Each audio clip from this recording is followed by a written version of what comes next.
Hello বন্ধুরা, এখন তো ছৌ নাচের সিজন শেষ, তাই কি ভিডিও বানাবো ভাবছিলাম, কিন্তু ভেবে পাচ্ছিলাম না। তাই আমি ব্লগ ভিডিও শুরু করে দিয়েছি। তো এই যে দেখতে পাচ্ছ, মাঠ বয় করার মাঠ পেরিয়ে ক্ষেতের সামনে চলে এসেছি। আর এই যে বাঁ সাইডে দেখতে পাচ্ছেন, এটা আমার ক্ষেত। এটা পুরোটাই ঢাকাতে হবে, ধানটি ফেলে পুরোটাই ঢাকাতে হবে। তো এখানে সাইকেলটি দাঁড় করিয়ে জিনিসপত্রগুলো নামানো যাক। এরপর জিনিসগুলো একে একে করে নামাবো আর ক্ষেতের দিকে নিয়ে যাব। এই যে দেখতে পাচ্ছ, দুটো কোদাল নিয়ে যাচ্ছি। ক্ষেতটি দেখতে পাচ্ছ কত বড়।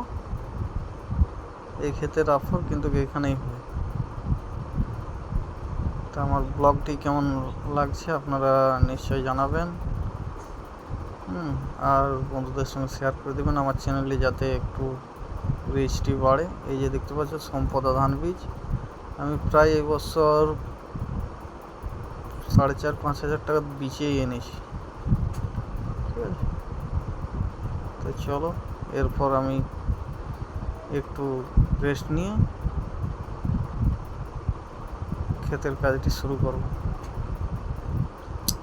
এই যে দেখতে পাচ্ছ, এই যে ঘাসগুলো আছে, ঢেলাগুলো আছে, ওগুলোকে একটু নাড়াচাড়া করে দিই। এই যে আমি ধান ঢাকাতে শুরু করলাম। ধান ফেলার ইটা দেখালাম না, কারণ অন্য কাউকে দিয়ে আমি ফেলা করালাম।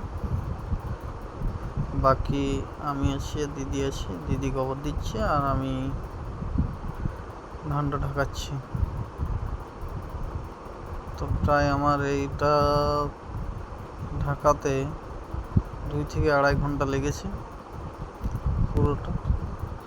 আর একাই ঢাকাচ্ছিলাম, তাই এই দেখতে পাচ্ছ লাস্ট বেডে চলে গেছে। ফার্স্ট বেড থেকে লাস্ট বেডে চলে গেছে। এরপর কত তাড়াতাড়ি দেখো হচ্ছে, দেখো প্রায় 2 থেকে 2.5 ঘন্টা এই রোদে এইভাবে, কারণ লোক পাচ্ছি না, তো কী করবো, একাই কাজ চালিয়ে নিচ্ছি। তো কেমন লাগলো ভিডিওটি জানাবেন কমেন্টে, আর ভালো লাগলে অবশ্যই লাইক, শেয়ার, কমেন্ট। আমার এটা ফার্স্ট ব্লগ। Thank you.